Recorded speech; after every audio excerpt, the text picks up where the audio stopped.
This podcast is sponsored by nobody. Hey dudes, welcome to Splat from the Past, the only 80s themed horror and sci-fi show where things can get totally radical.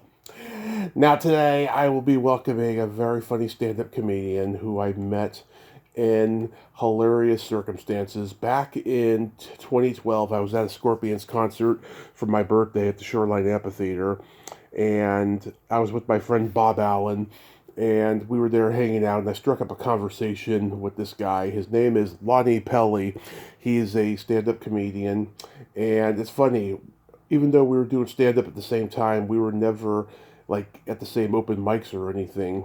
But we've been following each other on social media since then, and he's done a couple horror movies for the indie world. He's worked with lots of people I know, including people who have been on this show, and we're going to talk about that stuff today, and I can't wait.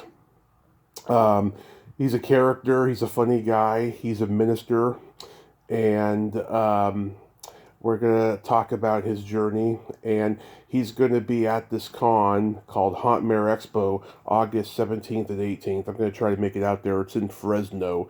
I believe this is the first year of that con. I'll find out more info, but it's going to be a great conversation today, and I can't wait.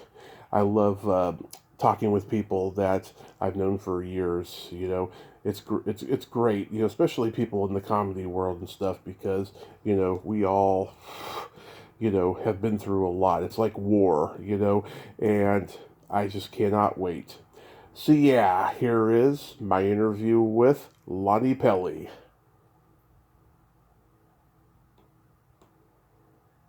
Hey Lonnie, welcome to the show. How are you today? Hey Tommy, I'm doing good, bro. Yeah. I don't know what's going on with this iPhone I got.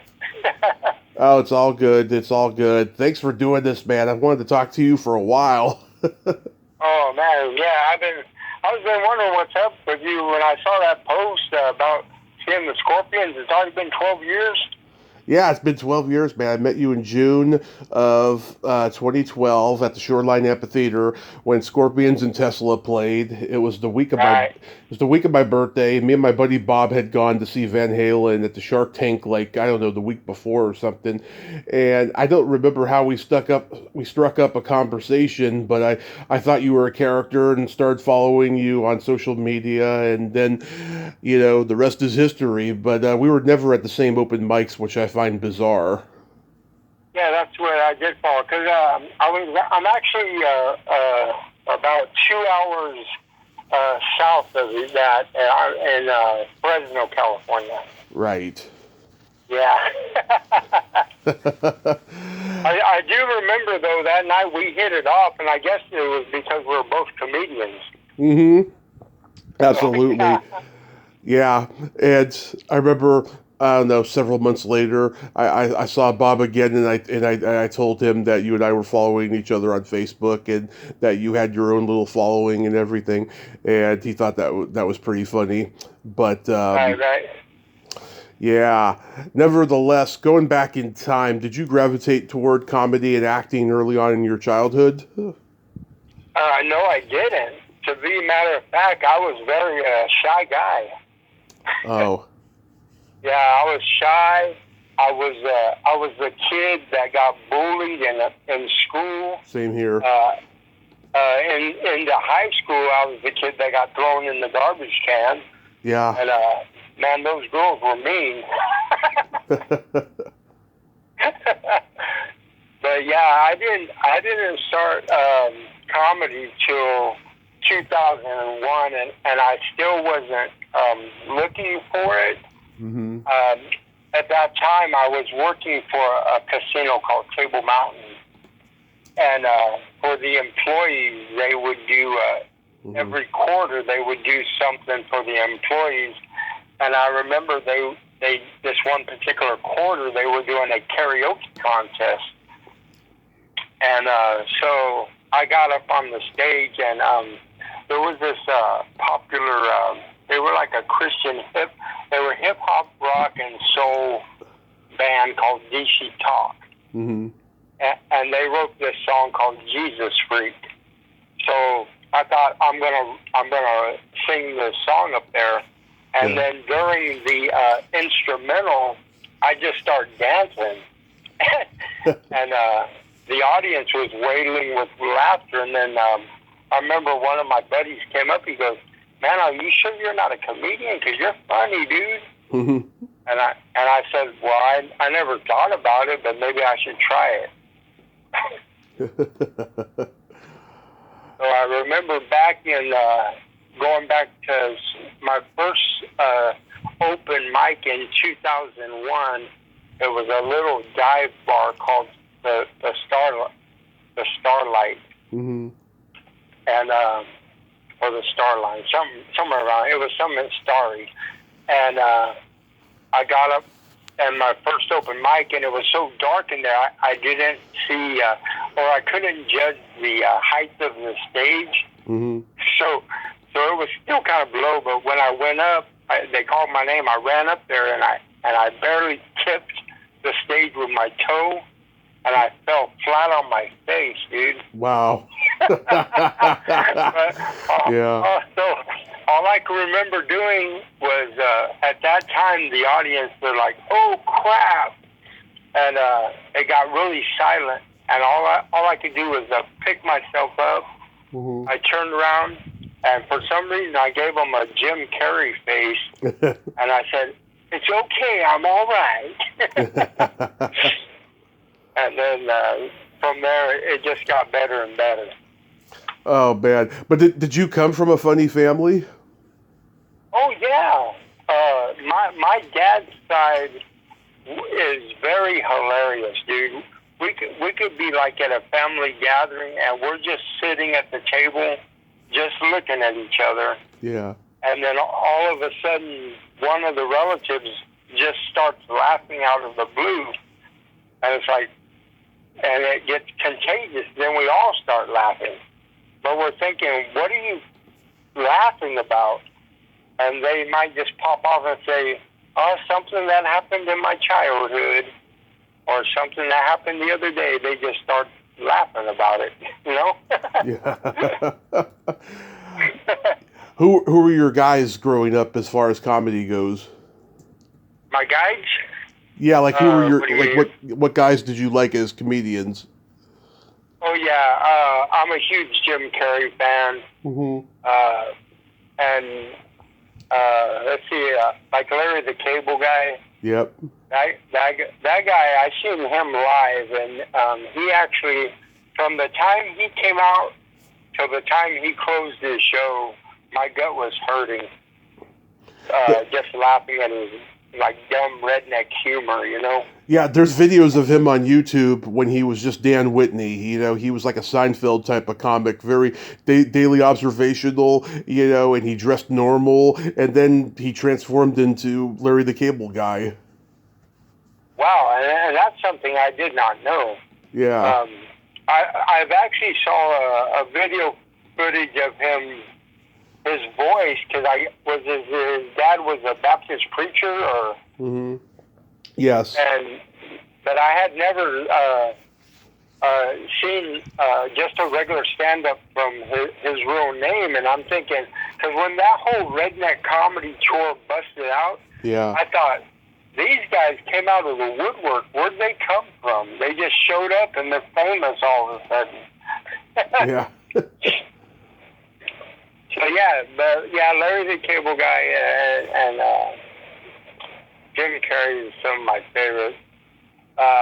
And my style of comedy, is, you know, I'm more of a prop comedian. Yeah. So I look after a Carrot Top and Gallagher. Right. Him and his old Sledge-O-Matic. Oh yeah. I Yes. actually got a funny story about Gallagher, though. Go ahead. Yeah, he back in my radio days, we were promoting Gallagher coming to the Tower Theater, but that same night, some friends of mine were going to go see a Kiss cover band. Yeah. And so we were getting ready to go see the Kiss band, and I was getting ready to get off work. And the listeners called me up and said, "Hey, Lonnie, Gallagher's over at the Tower Theater taking pictures and signing autographs." I said, "Well, shoot, I want to go meet him, but I want to go to the Kiss cover band." And so that's what I did, dude. I went over there really quick, and sure enough, he was out there, but he was on a smoke break, Mm-hmm. and he was reeking with the smell of alcohol. And so about that time, I kind of ran up on him pretty quick, and I said, "Hey, Gallagher, how about a quick picture, maybe an autograph?" And he turned around and he cussed me out. Yeah. He said, "Can't you see I'm on a break?" And so this other guy that was ahead of me, I guess he kind of threw his voice with laughter. Well, I guess Gallagher thought I was laughing at what he told me. And he turned around and punched me in the arm. Oh. and it stunned me, dude. It was like, I was like, I just got socked by Gallagher. So about that time, another business friend of mine stepped out of his little business hot dog shop, and I told that guy, I said, "Hey, Chuck, can you tell Gallagher who I am?" So Chuck tells him, "Hey, Gallagher, this is the fun guy from 105.1 The Blaze, and because of his radio station, he was promoting your coming to town." And so then he's all, "Well, I guess I could take a quick picture with him." God, that guy was a dick. He really was. Yeah. Have you ever heard his interview on WTF with Mark Maron? No, I never heard that one. Oh, he stormed out of the room after 30 minutes because Maron was pressing him about why he got racist on stage. I mean, it is hilarious. It starts about 15 minutes in, and I can't believe they spent 15 minutes arguing over what's racist and what's not on stage and all this stuff. It was really, really funny. I mean, hilarious. Yeah, if you go on YouTube, you can check it out. Send me the link. I will. It's funny because a lot of sometimes I feel with being a clean comedian and everything, I've been kind of closed in a lot. Yeah. You know, because some people, a lot of people actually, when I would do shows, they'd say, "Man, I never heard of a clean comedian." I said, "Really?" It's like, and then it's like, I'm thinking, well, I guess there's a lot of comedians that I still haven't really heard of too much because out in the world and everything, you know. Yeah, no, I worked Blue on stage. Right.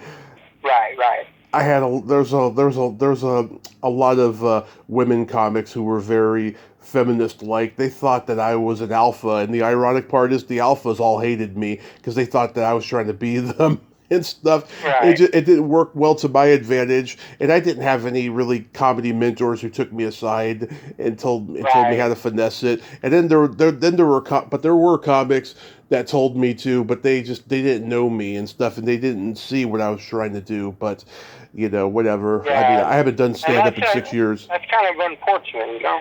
Yeah. I was blessed when I started out. My mentor is actually a guy called Gilbert Esquivel. Mm-hmm. He's out. He was like on the Latino Kings of Comedy tour. Right. And he kind of showed me a little bit of the ropes. And matter of fact, the very first time I met him, my friend he had took me to a church. He goes, "I want you to come see this comedian." Mm-hmm. And I said, I never really knew too many clean comedians, so I said, "Let's do it." So I went over there, and I was sitting on the front row, and he for some reason he was picking on me.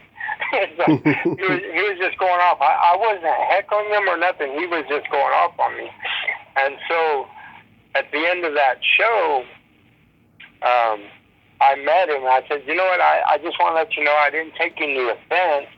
I said, "I do what you do, but I don't really mess with my audience unless they come at me first. I'm not. I just feel like people pay good money to come see a show, so why heckle and stuff? Mm-hmm. And so I gave him my business card, and he looked at me. He goes, "Get out of town, dude." I said, "Dude, I'm serious as a judge. When it comes to comedy, this is my thing." And he goes, so he tells me, he asked me if I had about 5 minutes of comedy. I said, "That's easy, dude." And so then he goes, "How would you like to open up for me?" And man, my heart sank because he's a big time LA comedian, right? And so I tell him, "When?" And he goes, "In about 30 minutes for my next show." So luckily, during that time, I lived probably about a mile from that church. I ran over there, grabbed my props, and came, and I got up on stage. Well, at that time, I was still kind of a young comedian, so I wasn't used to the time limit, right? Right. So I'm just going through my jokes. He's at the back of the church, and he's got this motion where he's saying, "Wind it up," Yeah. and then he's like waving at his net. So it kind of threw me off. So I said, "All right, I'm Lonnie. I'm getting off the stage now." And when we passed the curtain, he goes, "Hey, bro, don't you understand sign language?" Mm-hmm. And I'm all, "What do you mean?" He goes, "When I was showing you those moves." And I thought, well, I saw your hand going spinning around. I thought you meant keep it going because I'm doing good. They're laughing at me. And he goes, no, it wasn't like that. It's like, wind it up and get off the stage. So, because I totally ran into his second show. Where are you from originally? Yeah, originally from my mama. No. What is I was born and raised in Fresno, California. Uh-huh. And I live now in Kerman, California, which is it's a small town 20 minutes west of Fresno. Okay. But I figured not really a lot of people know about that town, so I just say Fresno. I figured you were from Texas or Arkansas or something. Oh, no, Arkansas. Well, I got a lot of family. My dad's side, they're all Arkies and Okies. Yeah. Arkansas, Oklahoma, Texas. And, yeah, my mom's side's mostly Texas, but my dad's side, yeah, Arkansas, Oklahoma area. Did you ever go to the Brainwash Cafe? The Brainwash Cafe? No, I never even heard it, to be honest.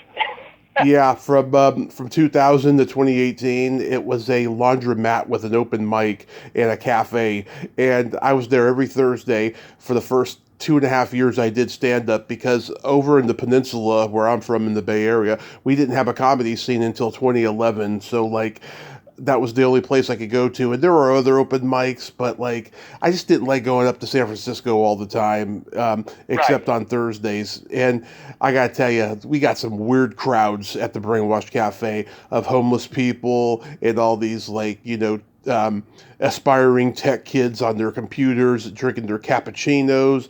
It was a really weird, hostile crowd some nights. Oh, wow. No, but I've had my fair share, I guess, of weird places. I did a rehabilitation convalescent home. Yeah.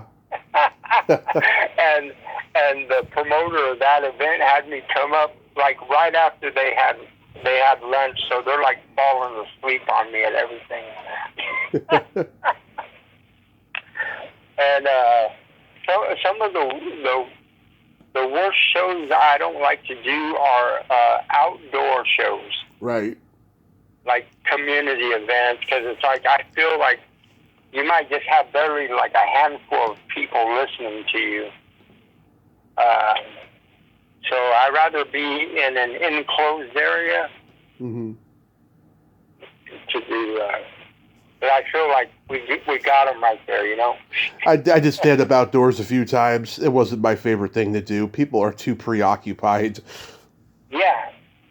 Yeah. And I think one of my last gigs I did that actually paid me and put me up in a hotel was I want to say 2 or 3 years ago. I did a fundraiser show in Tracy, California. Oh yeah. And it was on a golf course. So so that was pretty good. That had to have been a good paying gig. Oh yeah. That was. I remember that was about a $300 gig, which I thought was good. Mm-hmm. And I was put up in a sister to the Marriott Hotel. I can't remember the name of the hotel right off the bat, but that was a really good one. And that was a fun time. That is awesome. I can't remember the main guy. I don't know his last name, but his name's Mo. I can't think. I know Mo Mandel, but that's about it. Yeah. Dang, I can't think. I probably shouldn't be like dropping names if I don't know them. Well, I know them, but I just don't know their last names. So yeah. The first real showcase gig I ever had. Oh God, it was a disaster. It was up in the Tenderloin, the worst part of San Francisco, and it was at this place called Our Little Theater, which I'm expecting it to be a nice little theater. Instead, it was like a flop house. It was like a crack house. It was really tiny. The walls were white and stained. And we had 2 people in the audience, a Canadian couple on their second honeymoon, and they were very nice, and they laughed at everything we said.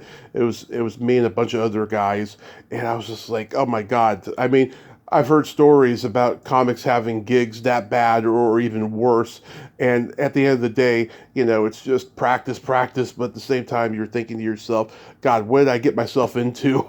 Oh yeah. I would have to say my very first thing like that was in 2005. It was called the World Showcase for Unsigned Artists. Uh-huh. And it would air on PAX TV. It was shot in the MGM in Las Vegas. And so what I did is, I don't know, I had an advertisement back in the day on the old computers. I came across the advertisement.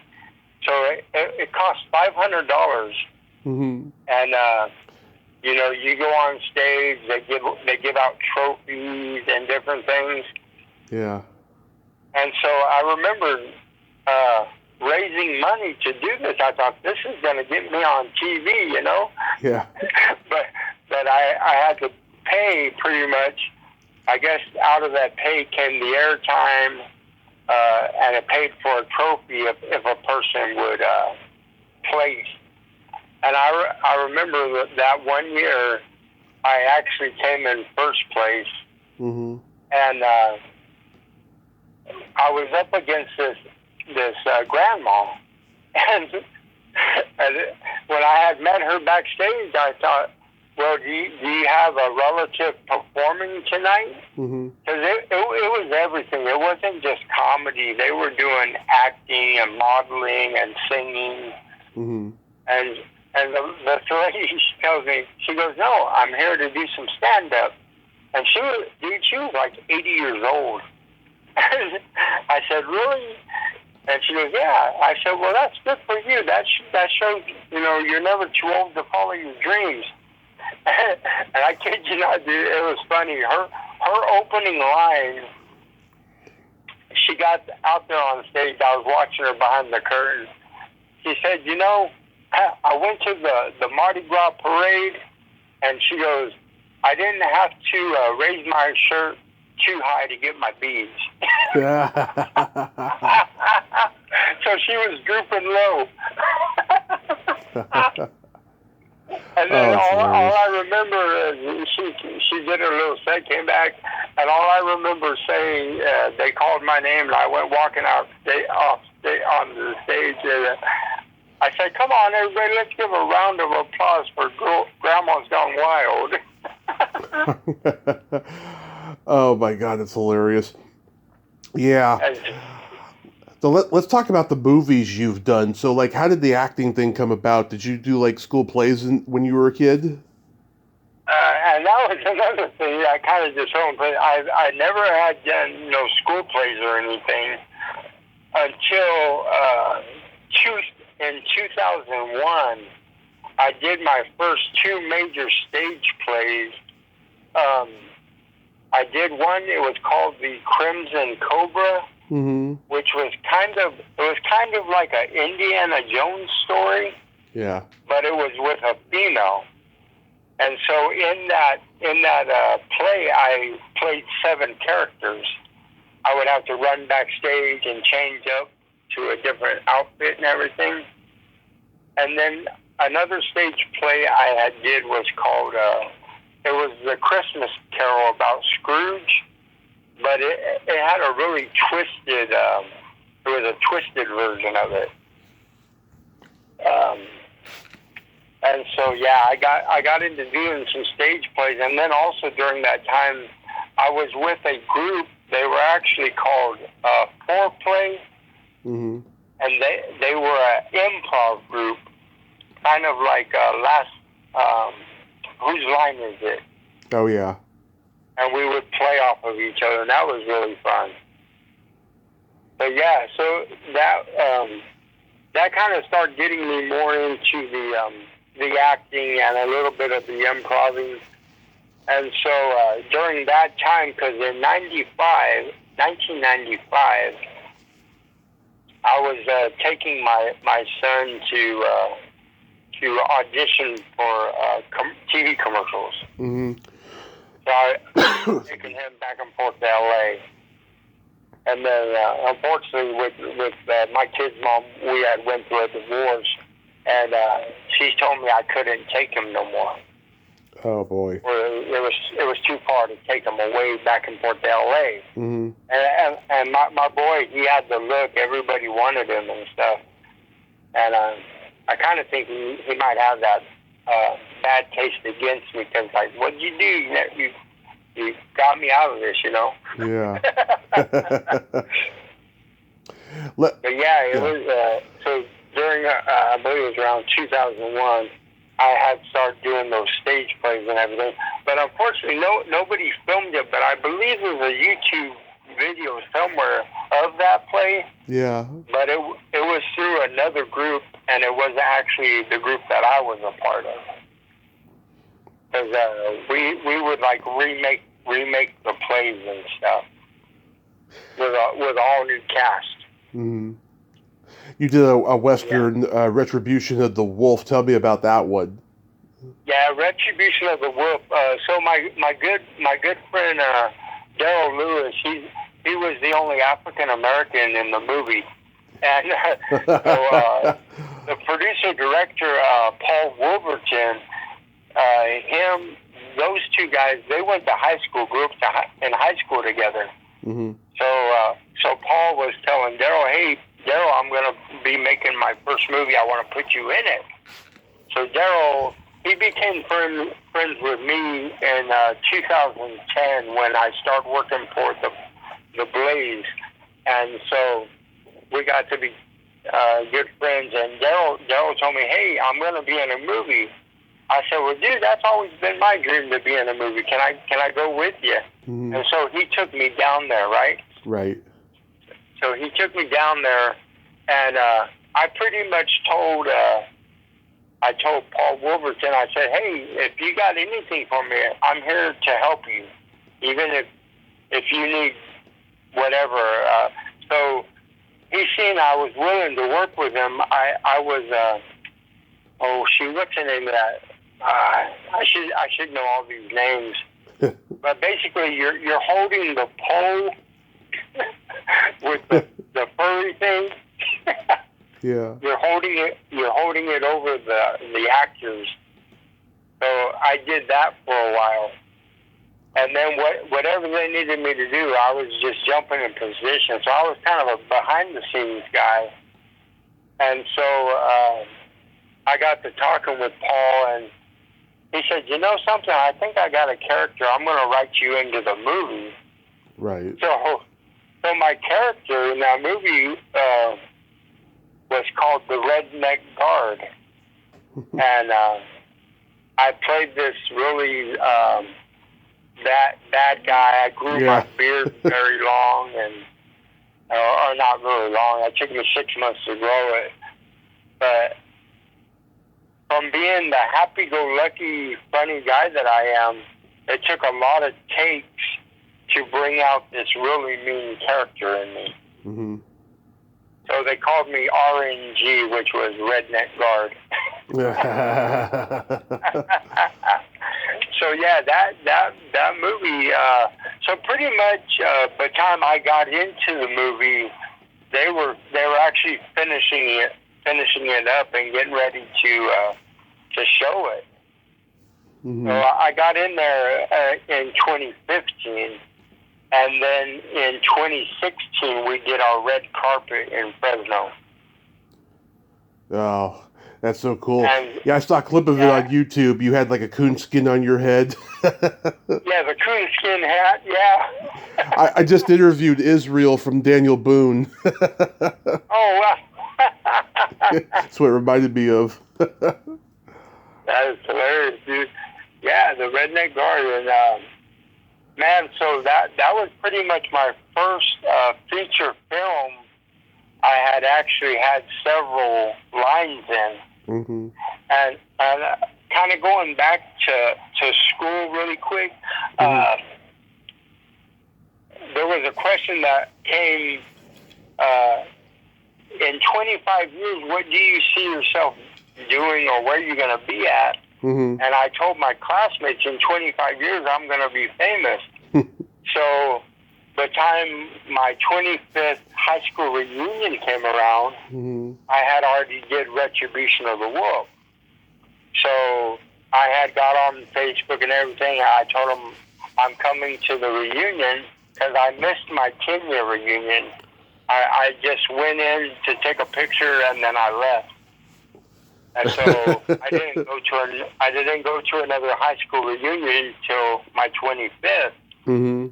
And I had graduated in 1988.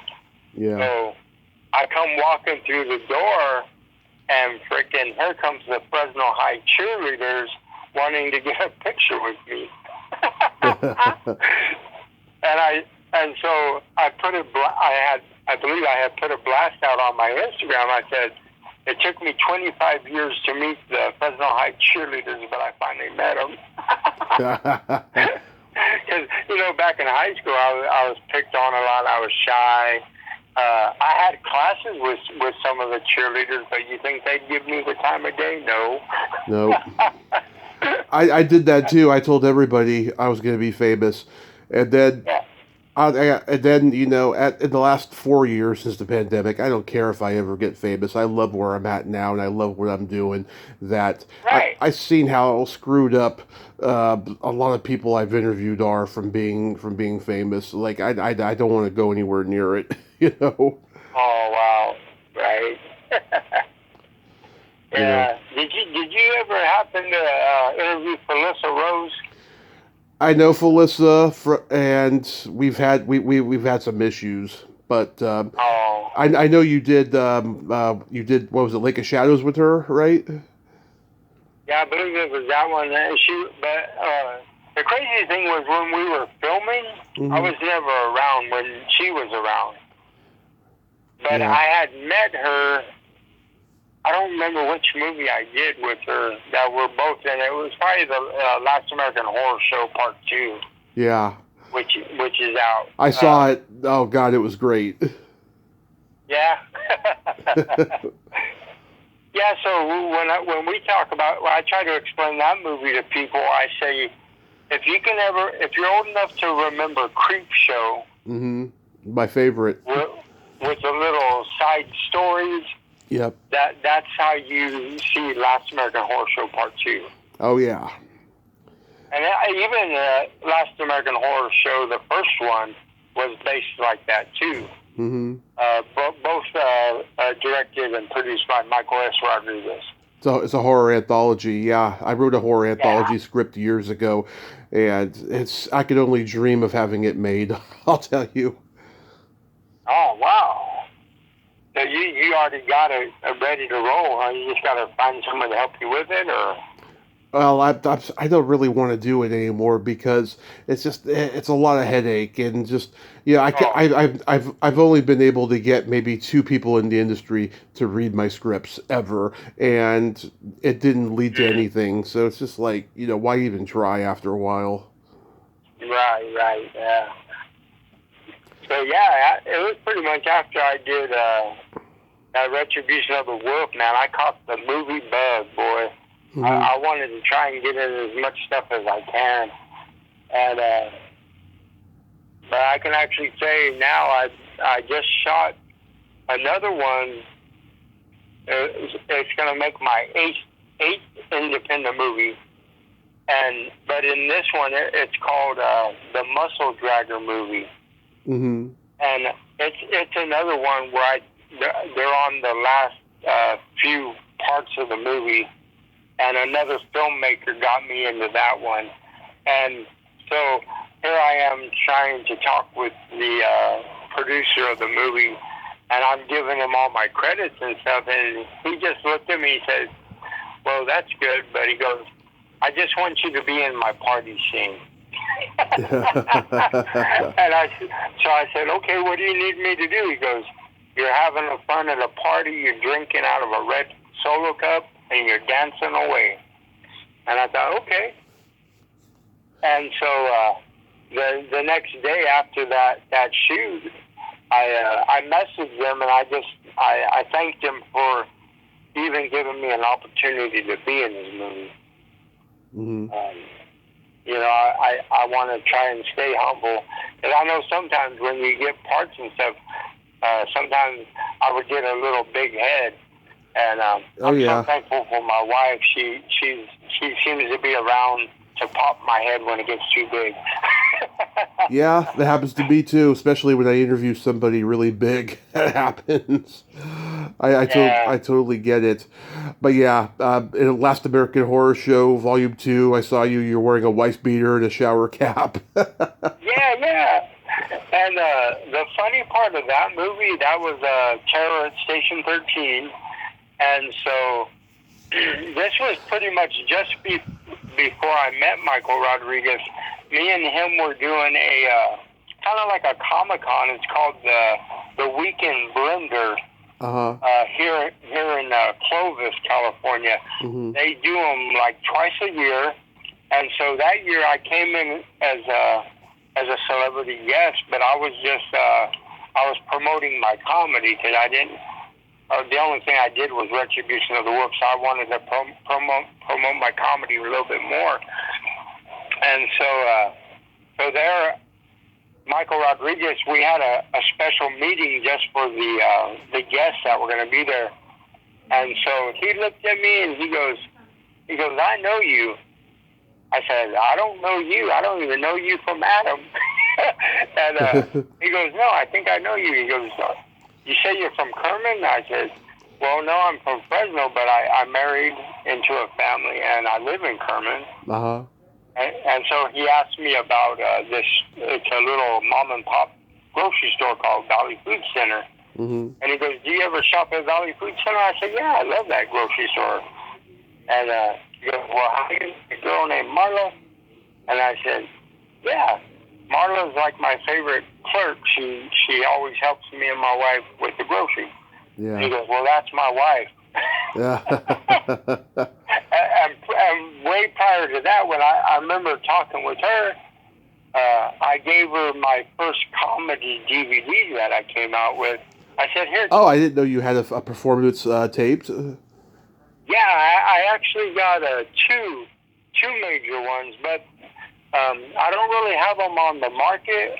I only order as I need them. Yeah, You that's understand cool. that? Yeah, but I got two comedy performances. My first one I did at my church. It was called "It's a New Day, Let's Laugh Again," Hmm. and I had my headliner Ruben Quintana. Back in the '90s, he was in he was like a kind of like a godfather of Latino comedy. Okay. Uh, Katana, very funny guy, but very humble guy as well. And he headlined the show for me, and did it as a favor for me, because I thought, man, how am I going to get a big time comedian that's not going to charge me an arm and a leg, Yeah. That name sounds familiar, Ruben Katana. I think I've heard of him. Yeah, so I got to chopping it up with Michael, and I thought, man, lo and behold. So then his other he had another what they call a vice producer or something, assistant producer. Right. So they were actually wanting a comedian for that part in the movie, and so I guess something fell through with the original comedian they had for it. So then his partner said, "Hey, what about Lonnie? He's a comedian. Let's talk to him." So they text me the script, and I was liking what I was reading and stuff, and I said, "Okay, let's do it." So that was my first movie with Michael S. Rodriguez. Nice. We did that one, and it came out funny. We have another local, he's an LA actor called Tyler Gallant, and he's doing a lot of big things now. Mm-hmm. And it seems like he was in that movie with us when it was starting out, and man, he's like blowing up big in LA right now. So that was kind of cool to say, hey, I worked with this guy, and now he's doing big things. Yeah. God, you've been in movies with horror stars I've interviewed that I know, like Deborah Lamb, Donna Lee Heising. I just had her on. Mel Novak, Helen Udy, Lynn Lowry. Wow, you've worked with some big ones. Debbie Dutch. Wow. Yeah, that's kind of cool. Yeah, and I gotta tell you the story. The one is called Night Mistress. Mm-hmm. It was shot. We filmed it. Well, I filmed my scene in Tulare, California. But what was exciting the most to me in that movie was an original actress, Sharon Winters, played in the original Batman. Yeah, I tried to get her on the podcast, but she was difficult. Oh wow! But the 1966 Batman, Adam West, was my all-time favorite. Oh, yeah. And for anybody to actually work with Adam West, I told her that night at we actually had the red carpet at the Chinese Theater in L.A. Mm-hmm. And I tried, I just got to get a picture with you and shake your hand, So, yeah, that was like the highlight of the movie, even though we were in the movie, but we didn't act together. So right. So aside from Scorpions, what other '80s metal bands were you into? Oh, the '80s, man! A lot of them big hair bands like Quiet Riot, Def Leppard, yeah, Poison. I never really got into the harder stuff like Metallica. Yeah. Until I actually worked for the radio station. Yeah. And then I started hearing these songs repetition play, and then I thought, man, I like their music now. I'm being a kid that grew up in church. My grandmother, bless her soul, she always told me that music's gonna take you to hell. Yeah. So I missed a lot of the rock groups in their prime. So I felt like I had this void in my life. Like, I need to see these rock bands before they all die off, Mm-hmm. And so I was lucky to see Ronnie James Dio just before he had passed away. Because I saw him. They were called Heaven and Hell. Yeah. Because they couldn't have the rights to Black Sabbath, because I guess that was Ozzy. Yeah. I'm not too sure how that whole story was, but so I got to see him, and then he came out, and he did songs with them, and then he did some solo stuff. but he didn't really do the solo stuff that I was used to, like Rainbow in the Dark. That's one of my all-time favorite Dio songs. You know? Yeah. Yeah, I mean, I loved Motley Crue, Bon Jovi, Dawkins, Kix, Twisted Sister, Quiet Riot, Night Ranger. I've seen Night Ranger twice. It's funny, the night that I met you at Scorpions, I saw my high school wrestling coach, and we both like laughed when we saw each other because we were into 80s metal even back when I was in high school. We used to talk about the bands and stuff, and then I seen him at one of the Night Ranger shows I went to. It was pretty funny, and God, I've seen some great bands. I've seen Alice Cooper, Steppenwolf, Aerosmith, REO Speedwagon, Van Halen, Foghat, The Who, Joe Walsh and Bad Company. I've been to a lot of great shows. What have you been to? Man, I've seen Van Halen, but that's when they called him Van Hagar. Yeah. Yeah, Sammy Hagar opened up for Van Halen. And like I said, a lot of times I didn't get to go to a lot of concerts, so I worked in the radio. I saw the Monster tour. It was Kiss and Motley Crue. Yep. That year I rode a party bus up with our listeners, and I actually got to see meet Nikki Sixx. Yeah. And but while I was waiting to go into the tent to see Nikki Sixx, here comes Kiss. They were going to do an acoustic show for, I guess, some listeners or whatever. So as they walked by, I got fist bumped by Paul Stanley, and I believe it was Tom McKay fist bumped me too. So that was kind of cool, and I thought, man, at the time, I think I was on the phone with my wife, and it's like I didn't get off the phone long enough so I could videotape that. But I thought, man. And then my brother, actually, he was a personal security guard for Gene Simmons when he was on the Kiss Cologne tour. Mm-hmm. Back in, I want to say that was either 06 or 07. And his security crew set it up where he got to be the personal bodyguard for Gene Simmons. So here I am freaking waiting outside at like 6 o'clock in the morning, and my brother's inside the store just looking at me and stuff. And I was like in the first 10 fans waiting to meet Gene Simmons.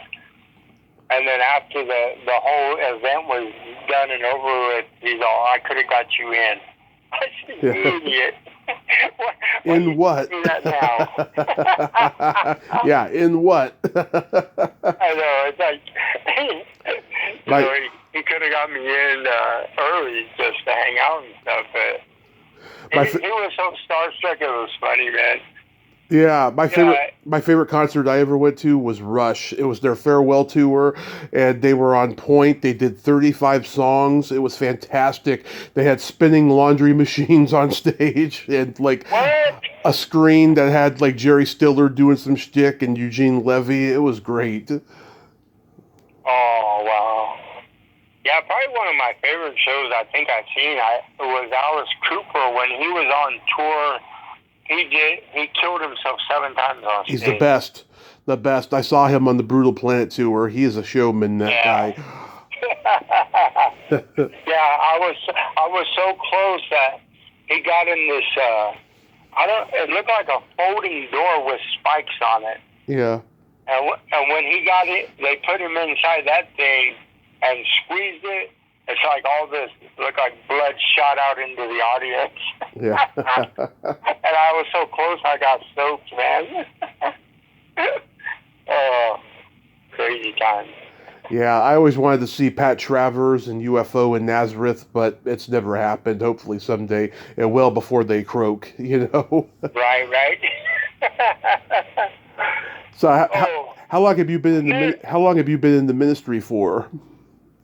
Oh, ministry, pretty much since about 03, actually. 03, I actually, I got into church more good. Yeah. And so I started calling myself Holy Humor Ministry. Mm-hmm. And so that's pretty much, I travel, and I book a lot of church shows, and I'll ask them. I'll say, would you like a sermon, or would you like comedy, or would you like both? Yeah. And so I've been with my church since July of 2009.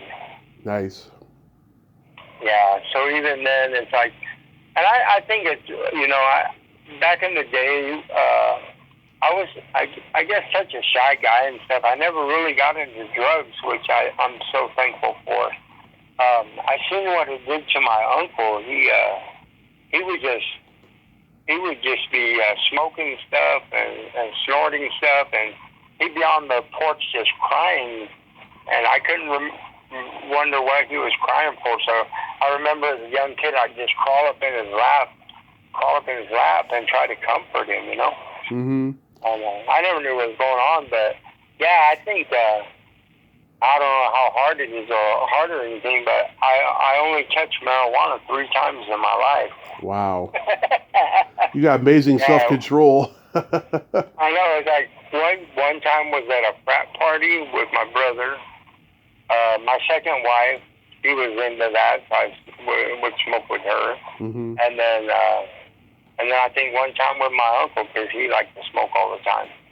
But I found out, it's like, I'm a goofy guy normal, but when I would smoke that, it would just make me more goofier. Yeah. So it's like, so yeah, it's just, I don't know, I just never really hung out with the party and crowd too much. I kind of stayed to myself. I was shy, backwards in school. But now, I meet like teenagers and stuff that are shy, and I'll tell their parents, I'll say, man, you give them 1 week with me, they'll be embarrassing you. I had one friend, she said, man, you could never embarrass me. I said, I can never embarrass you? And she goes, no, you could never embarrass me. So I remember one day we went shopping together in Walmart, and I just grabbed up her cart, mm-hmm. and I just started acting crazy, yelling her name. And then I twisted my foot like kind of sideways. Yeah. And I'm like running down, Stacy. And she hid. And so at the end of the day, she's all, forgive me for telling you that. You did embarrass me.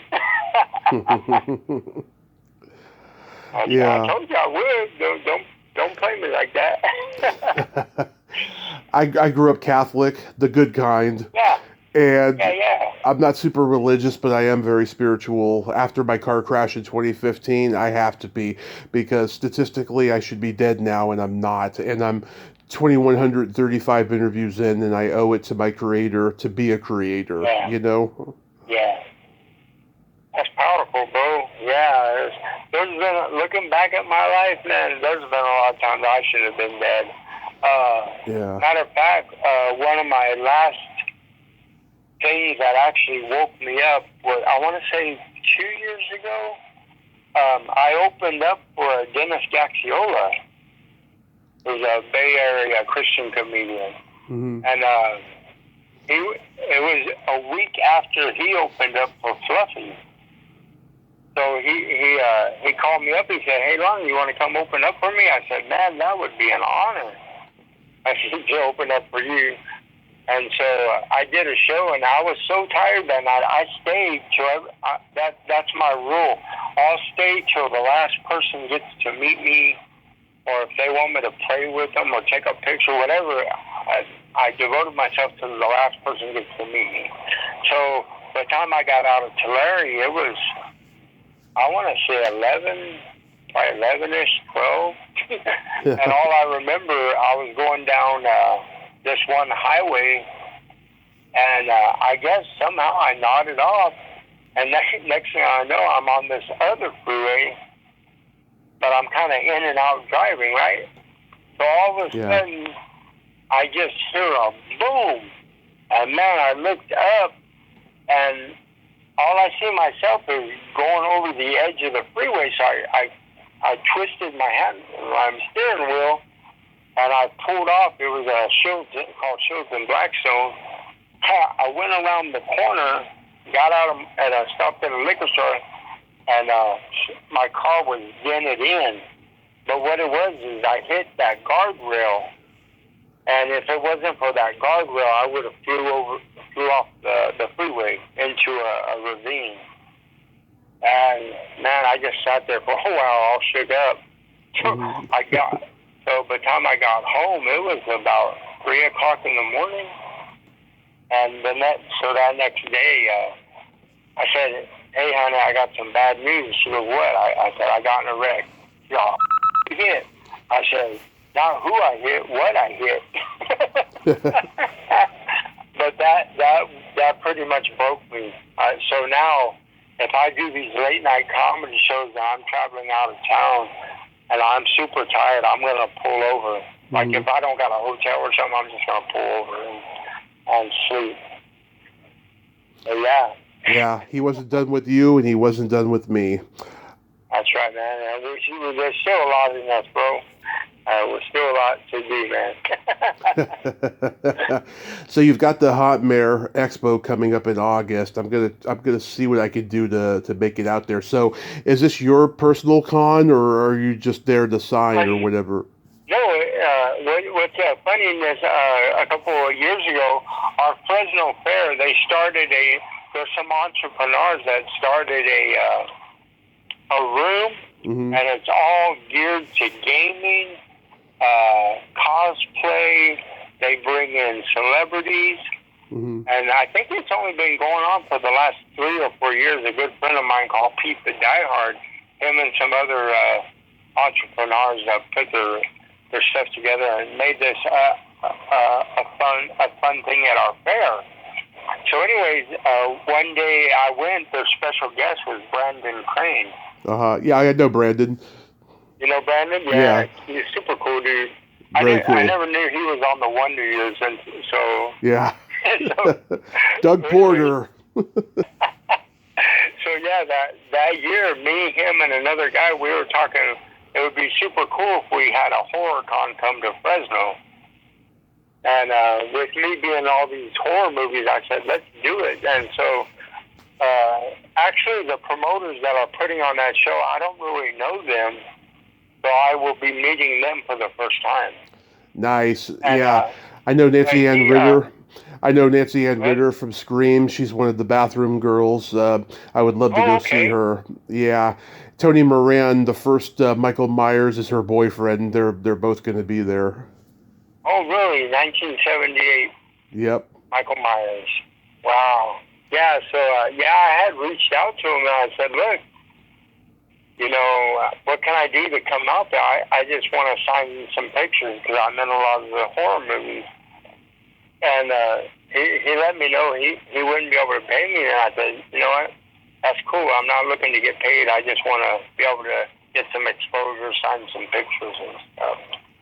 Nice. Yeah, I'm really looking forward to that day. Well, I'll let you know if I make it. And do you have any upcoming gigs you'd like to mention? Yeah, right now I don't really have no gigs. I don't know. COVID's been weird. It's like prior to COVID, I was on tour with these gospel rappers. They were called the Faithful. Oh shoot. The Faithful Eight? No, I'm just kidding. Yeah, I know, right? Yeah. My good friend Andre Hillary, we were on tour, and we were doing just weekend gigs, and then we got shut down with COVID. We were getting ready to do some super big shows, and then we just got shut down. But yeah, so I've been reaching out and trying to hit up places. I'm finally on day shift now, so my day shift at Amazon, I can have my nights free to do comedy gigs.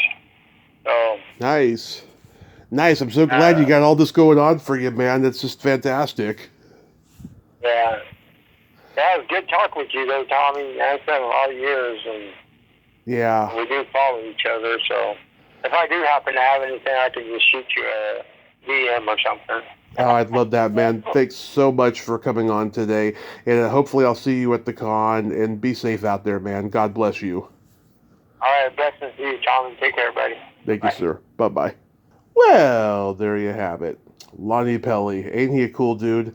Man, I love that guy. Like I said, he's a character, huh? And go check out the Hot Mare Expo August 17th and 18th in Fresno. I will do my best to make it out there and see him and Nancy Ann Ritter and reluctantly Tony Moran. Well, until next time, this is Tommy Throwback Kovac saying there's no shame in living in the past because the present sucks. Later, dudes.